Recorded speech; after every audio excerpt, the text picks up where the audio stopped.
Comment j'ai réussi reçoit ce matin Éric Heurtier, cofondateur d'Ary, A-R-Y. Bonjour. Bonjour. Merci d'être avec nous. Vous proposez un système de visualisation de la réalité augmentée qui permet d'avoir une représentation en 3 dimensions accessible, et c'est important, uniquement sur un smartphone ou une tablette. On n'a pas besoin d'équipement spécial. Avant d'expliquer comment ça fonctionne, vous êtes parti d'un chiffre. 90% des personnes ont un problème de vision dans l'espace. C'est exact. C'est très compliqué pour la grande partie des humains de visualiser des objets dans un espace et surtout de se rendre compte du dimensionnement qu'ils peuvent avoir. Alors comment est-ce que ça fonctionne ? Pourquoi est-ce que c'est révolutionnaire ou en tout cas novateur sur le plan technologique ? Alors, c'est novateur et pas forcément révolutionnaire, parce que c'est surtout novateur, c'est surtout pour aider les gens.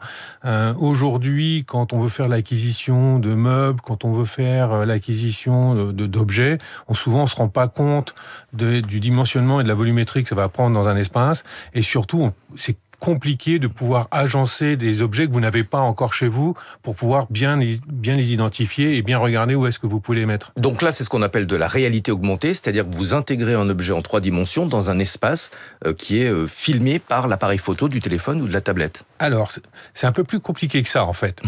Mais c'est bien résumé. C'est l'idée. C'est l'idée. En fait, là, on est dans un studio. Je peux placer, si demain vous voulez modifier un peu votre environnement, vous allez, avant de recevoir le mobilier ou les éléments que vous voulez installer, vous allez pouvoir regarder juste avec votre téléphone, c'est-à-dire qu'on va ouvrir la caméra, et à partir de là, on n'utilise pas la caméra pour placer, en fait, c'est ça qui est assez intéressant, où on va pouvoir poser les objets où vous voulez dans la pièce. Nous, on a vraiment apporté un service plus étendu, c'est qu'on peut placer plusieurs objets dans un même endroit et les conserver en position. Et ça, c'est effectivement novateur, puisqu'on trouve des systèmes de réalité augmentée sur pas mal de plateformes de vente en ligne, mais on ne peut pas généralement placer des objets et en ajouter plusieurs. Vous dites que ça permet de créer un lien émotionnel avec les clients. Est-ce que ça veut dire que les ventes sont meilleures lorsqu'on utilise cette technologie ? Alors, il y a 2 aspects à ce niveau-là. C'est que, c'est vous qui pouvez décorer votre intérieur.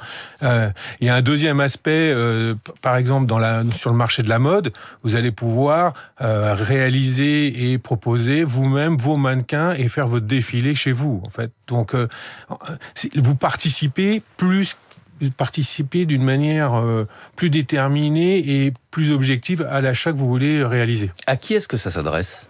Ça s'adresse à tout le monde.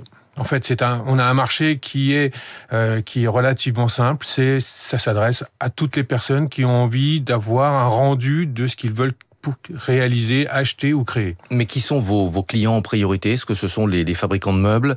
Est-ce que ce sont, vous mentionniez, les artistes, les créateurs ? Alors, on a plusieurs types de clients. Effectivement, dans le culturel et dans la création, c'est important. Pourquoi ? Parce qu'aujourd'hui, une grande partie des réalisations sont faites et sont déjà réalisées en 3D, donc c'est-à-dire que les objets existent déjà en 3D. En termes de clientèle, on en a plusieurs. Les musées, bien évidemment, puisque c'est intéressant de pouvoir délocaliser le musée physique vers un musée virtuel qui va et l'accompagner chez les étudiants, les écoles ou dans d'autres endroits. Parce que dans ces cas-là, on n'a plus besoin de bouger le musée, on a le musée qui vient chez vous. Ça peut être les créateurs. Pourquoi ? Parce qu'aujourd'hui, ils réalisent des choses en 3D sur écran 2D, et souvent, ça leur permet de se rendre compte de la volumétrie que va avoir l'objet en finale, ou la réalisation finale. Alors, pour les artistes, c'est plus simple. C'est-à-dire qu'aujourd'hui, je crée un tableau, je peux l'envoyer à quelqu'un, il peut vérifier chez lui s'il s'installe conformément à ce que le client souhaite directement sur son mur.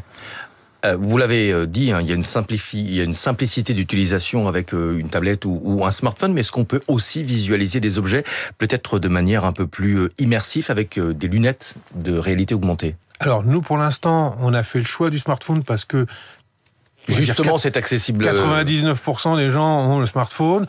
Vous êtes porteur de lunettes, je suis porteur de lunettes. J'ai déjà essayé les lunettes, c'est un peu compliqué. Ça s'améliore. Il y a beaucoup de choses qui sont en train d'évoluer, mais En fait, nous, ce qu'on va pouvoir poser, les lunettes pourront le voir, ou les casques pourront le voir. On commence à travailler avec avec des partenaires qui proposent des casques XR, et à partir de là, nous, on peut créer une scène, et les gens vont pouvoir la voir avec leur casque. Quel est le coût de ce service ?